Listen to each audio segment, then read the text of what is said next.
ان کی آنکھوں پہ فدا چاند ستارے ہوں گے، جن کی قسمت میں مدینے کے نظارے ہوں گے۔ رہ کے سدرا پہ محمد کی رفاقت کے بغیر کیسے جبریل نے لمحات گزارے ہوں گے۔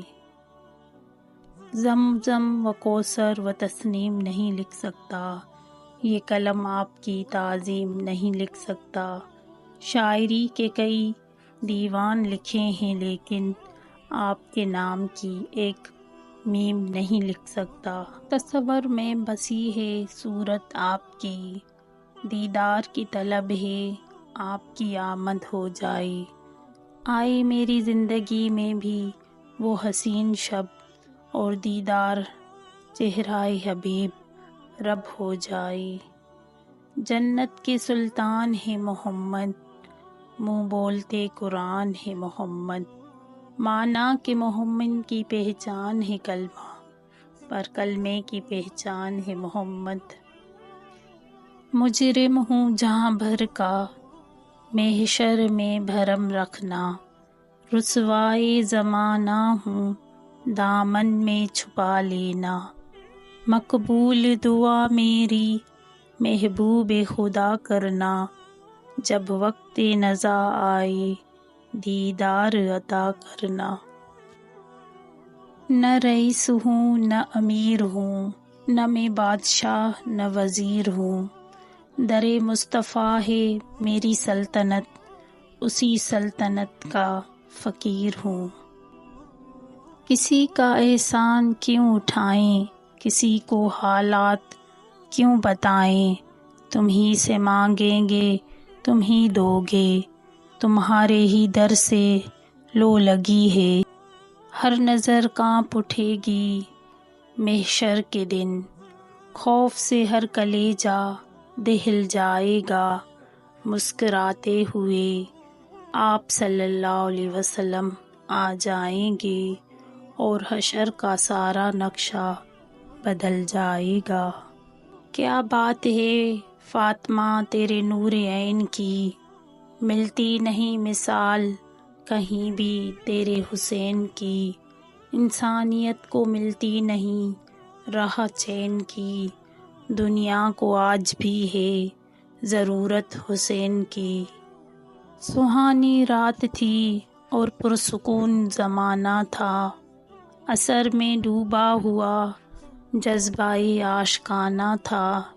انہیں تو عرش پر محبوب کو بلانا تھا، طلب تھی دید کی معراج تو ایک بہانہ تھا۔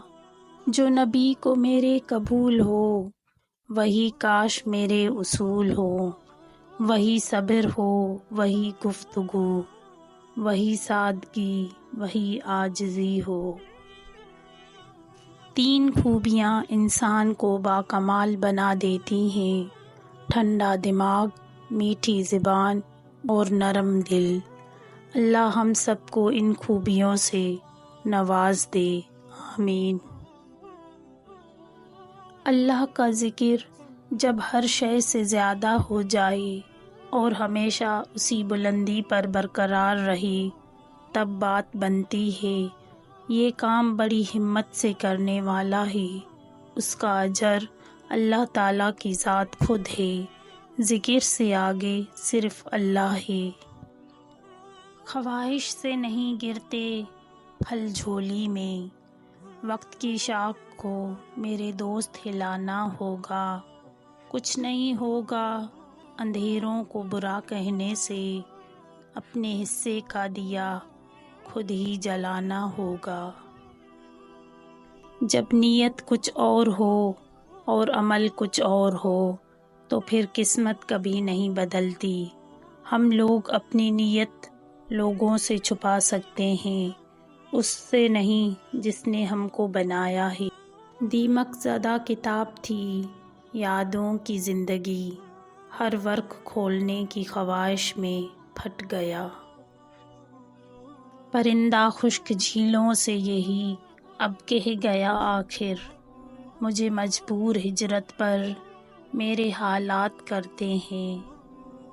خاموشی اختیار کر لیں مگر گلہ مت کریں، گوشہ نشیں ہو جائیں مگر اپنا معیار مت گرائیں، عزت نہ ملے تو کنارہ کشی بہتر ہے، لیکن وقت کی بھیک نہ مانگیں، کیونکہ عزت اور محبت کے بغیر کسی بھی رشتے کا وجود نہیں ہے۔ اللہ فرماتا ہے جب کوئی تم پر ظلم کرے تو میرے انتقام پر راضی ہو جاؤ، کیونکہ میرا انتقام تمہارے انتقام سے بہتر ہے۔